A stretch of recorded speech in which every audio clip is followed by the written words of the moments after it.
Bonjour et bienvenue dans ce tutoriel vidéo. Aujourd'hui, je vais vous présenter le réseau PERT, c'est-à-dire que nous allons essayer de comprendre ce qu'est un réseau PERT.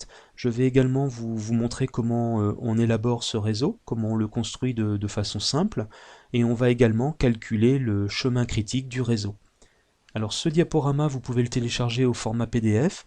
L'adresse est inscrite sur la droite de l'écran et vous avez également mon site btsndlp.org où vous pouvez retrouver toutes les ressources, tutoriels et vidéos.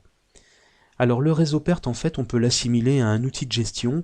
Il a été créé en 1958 par un cabinet américain indépendant. L'idée, en fait, c'était d'aider l'armée américaine à réduire le temps de développement de la conception de ses missiles. Et en mettant en place cet outil de gestion du temps, le cabinet a fait gagner à peu près 3 années à l'armée américaine. Alors l'intérêt d'un réseau PERT, c'est de pouvoir afficher en fait les différentes tâches que l'on doit réaliser pour un projet, pour une action. Il met en évidence les liens d'antériorité. Bon, ça, on va en parler tout à l'heure en le construisant. Vous allez voir, c'est assez concret quand on construit le réseau. Et l'objectif final, c'est d'afficher le temps nécessaire pour la réalisation d'un projet. Alors quand on étudie un réseau PERT, on part toujours d'un tableau avec une liste des tâches, donc qui sont référencées soit sous forme de chiffres ou de lettres. On a également les durées qui sont affichées pour chaque tâche et les antécédents. Alors si on veut comprendre un peu ce tableau, on voit par exemple que la tâche 3, la tâche C, qui dure 5 minutes, aura pour antécédent la tâche A. C'est-à-dire qu'en fait, il faut que la tâche A soit faite pour que la tâche C puisse être réalisée. Pareil pour la tâche E, on voit ici que elle ne peut être réalisée que si les tâches C et D sont effectuées. Alors on va démarrer la méthode. Donc ici je vous ai remis sur la gauche le tableau. Alors pour bien comprendre le système, dans un premier temps il suffit de repérer, vous voyez ici dans mon tableau, les étapes ici A et B, les étapes qui n'ont pas d'antécédent. Vous voyez ici je n'ai pas d'antécédent. Eh bien ces étapes-là sont les étapes de départ. Alors quand on a compris le principe, on appelle ça des étapes de niveau 1, eh bien ça va assez vite finalement. Alors le réseau PERT, c'est tout simplement dans un premier temps un schéma. Donc vous tracez un cercle de cette forme-là, vous inscrivez début, ça correspond à votre première étape, et on est au point zéro du projet. Donc ça c'est la première chose. Puis ensuite vous placez les deux étapes, comme je vous le disais tout de suite, qui n'ont pas d'antécédent. Donc on va placer l'étape 1, la A, et on va placer l'étape 2, la B. Ensuite, eh bien, on peut démarrer le schéma. Donc la première étape, c'est la tâche A. Alors vous voyez, je trace une flèche et j'indique le nom de la tâche, c'est la A, et cette tâche dure 2 minutes. Ensuite, alors une fois qu'on est arrivé sur l'étape numéro 1, on va essayer de comprendre maintenant comment fonctionnent ces cellules qui sont là. Alors sur la gauche, en fait, vous devez indiquer ce que l'on appelle la date au plus tôt. Alors la date au plus tôt, c'est-à-dire qu'ici, le projet démarre au point 0, il faut 2 minutes pour exécuter la tâche, au plus tôt, donc on aura terminé cette tâche-là dans 2 minutes. Donc voilà, tout simplement, comment ça fonctionne. Alors, en bas, on va indiquer la tâche B. La tâche B, elle dure 8 minutes. Donc, au plus tôt, elle sera terminée dans 8 minutes, ici. Alors, pour la tâche C, vous regardez dans le tableau des antériorités, et là, on voit que la tâche C a pour antécédent la A. C'est-à-dire qu'en fait, on va aller la placer là-haut. Ça, c'était la A, la première. Eh bien, vous faites partir une flèche depuis l'étape numéro 1.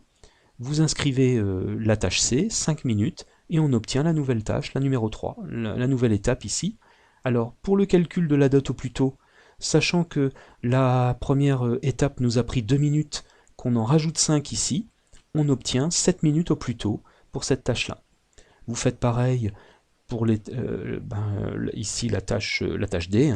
Donc la tâche D dure 2 minutes, elle avait pour antécédent la B, donc je vais la placer en bas.